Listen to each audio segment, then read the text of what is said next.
ઓલપાડ તાલુકાના કીમ નજીક આવેલા કુડસદ ગામના સમૂહ વસાહતનગરમાં એક ઘરે ગત તારીખ 8મી નવેમ્બરના રોજ ઓલપાડ મામલતદાર કચેરીમાં હાજર રહેવા માટે સ્પીડ પોસ્ટ દ્વારા નોટિસ અપાઈ હતી। જોકે નોટિસ પર લખેલી તારીખ મુજબ ઓલપાડ મામલતદાર કચેરીએ ગયેલા ભોગ બનનારને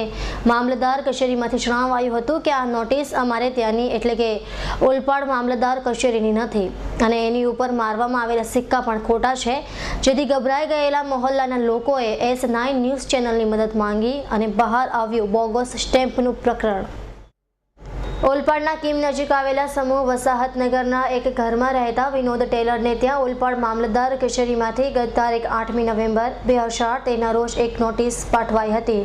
અને નોટિસમાં વિનોદ ટેલરના પુત્ર કુણાલ સહિત મહોલ્લાના બીજા 4 છોકરાઓ વિરુદ્ધ મહોલ્લામાં ક્રિકેટ રમી હેરાનગતિ કરાતી હોવાનો આક્ષેપ કરાયો હતો અને 23મીએ ઓલપાડ મામલતદાર કચેરીમાં હાજર રહેવા માટેનું ફરમાન કરાયું હતું અને આ નોટિસમાં જણાવેલી તારીખના રોજ વિનોદ ટેલરનો પુત્ર કૃણાલ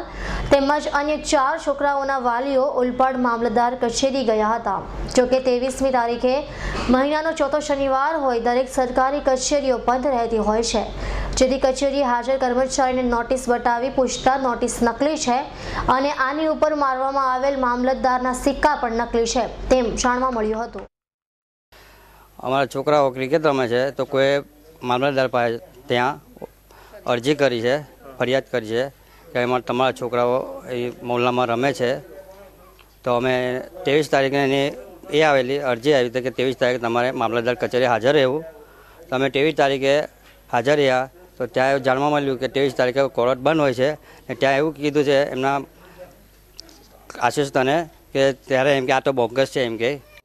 મોહલ્લામાં છોકરાઓ જે રમે છે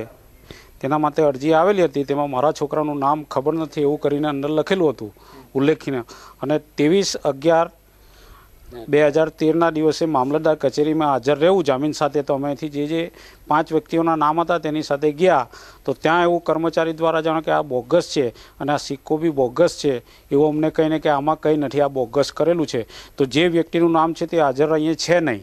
જે ઘર નંબર છે તે ઘર નંબરનું કોઈ ઘર નથી અહીંયા, તો આ વ્યક્તિ કોણ તે અમે જાણવા માંગતા હતા। તો અમે ચેનલનો સંપર્ક કર્યો તો આ બધું ત્યાં બોગસ નીકળ્યું છે એવું અમને જાણવા મળ્યું છે।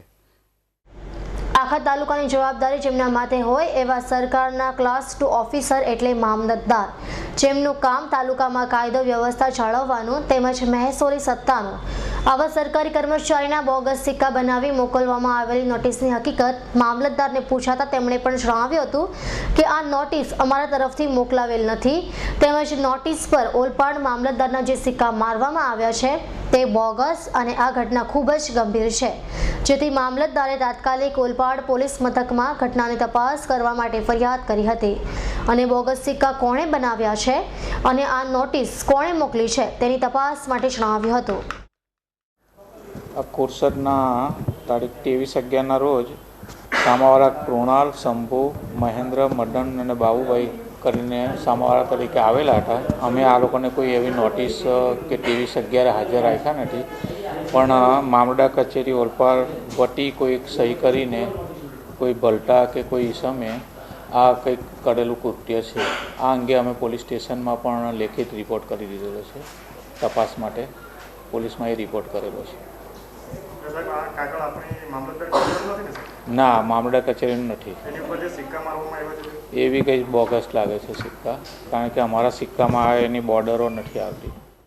આ તો માત્ર મહોલ્લામાં છોકરાઓને ક્રિકેટના રમવા માટેની નોટિસ હતી, પરંતુ આ બોગસ સિક્કા કોણે બનાવ્યા અને શું કામ બનાવ્યા, આ સિક્કાનો ઉપયોગ ક્યાં થયો હશે જેવી સઘળી તપાસ પોલીસ ઊંડાણથી કરે તો આમાંથી કેટલાય ભેદ ઉકેલી શકાય તેમ છે।